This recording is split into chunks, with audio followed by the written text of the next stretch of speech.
Okay, today's project is going to be making a nice flower, kind of a carnation type flower out of tissue paper, and also the box that it goes on as a nice little favor box. Now this box is a Stampin' Up! Sizzix die. It's the bitty box, and to get the box I just ran it through the Big Shot, and then I'm going to put some mini glue dots on the inside of my folds right here. Now I've already scored it, or it comes pre-scored, and I have already folded it along all the score lines as indicated by the die. So once you fold it along all the scores, then you just fold in these two flaps over here, and the mini glue dot will hold it down. Okay, so repeat that on this side.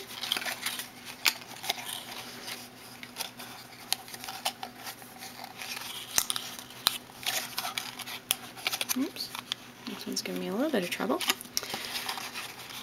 But there you go. There's your box.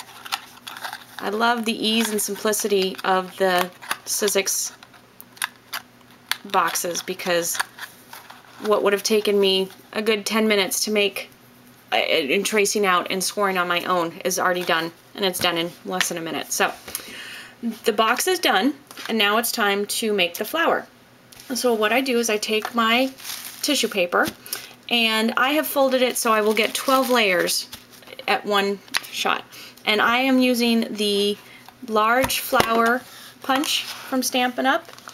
And you can use pretty much any of the flower punches that we have. The size of the flower will depend on the size of the punch that you have. And I just simply punch it all straight through. So I get my 12 layers. And then I move that out to the side.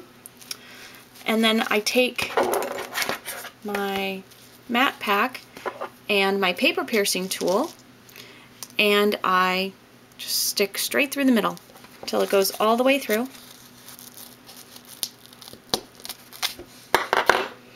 And then I affix it with a brad. Now you won't see the brad in the finished product, so you can use whatever color you want. So I turn it over, I open it up, and now I have the basis for my flower. So now all I do is I fold up each layer of the tissue paper like that. And so this is the most laborious part of the project. I don't recommend doing 2 layers at a time because you won't get the same folds when you undo it. So you will need to take some time to do this. Now something else I do along the way is I also kind of try to rotate my little inside piece as I go. So I've got my inside piece, and I just ever so slightly turn it quarter turn. This way the layers won't bunch up on each other, and you'll get a little bit of differentiation in between the layers. So just rotate, and you don't have to keep spinning in the same direction. You can just go back and forth between the layers, but that's up to you. Now if you want a really crinkly design, you can crinkle the tissue paper before you lift it up like this. I prefer a slightly smoother look. You could also alternate colors, so you can have dark pink, light pink, or whatever. I've also tried it with some green pieces of tissue paper on the back to make it look like leaves automatically, and that's a great little easy design as opposed to using the Big Shot to make leaves, which I did, and I'm happy with that result. That's what I wanted for this project.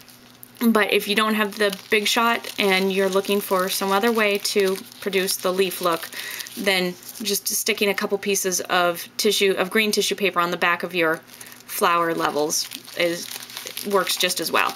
Okay, so I'm almost done.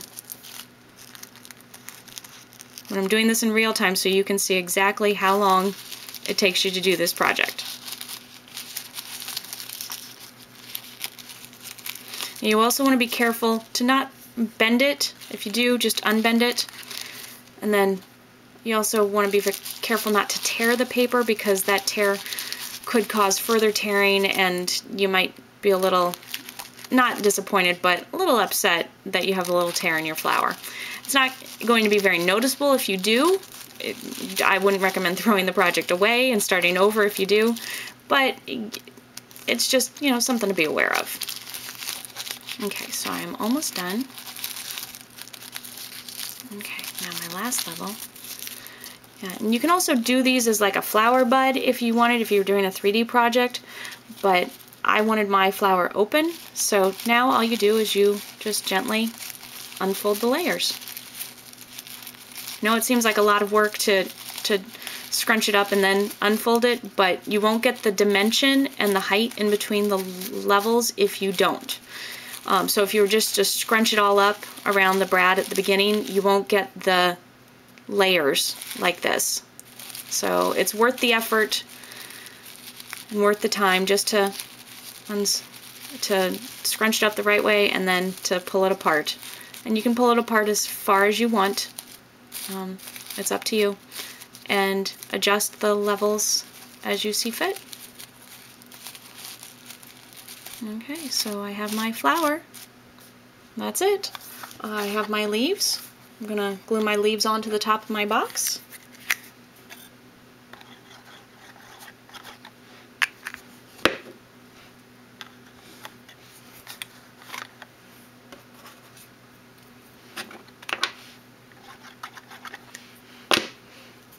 And I'm not necessarily looking for precise lines on this because I know that my flower will be covering up a bunch of it, and I also want it to be a little bit more 3D. So then you can either use glue or a pop-up glue dot, whatever you feel more comfortable with. It's up to you.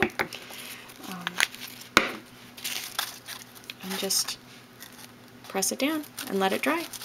So there you have it. There's your box. Enjoy and good luck!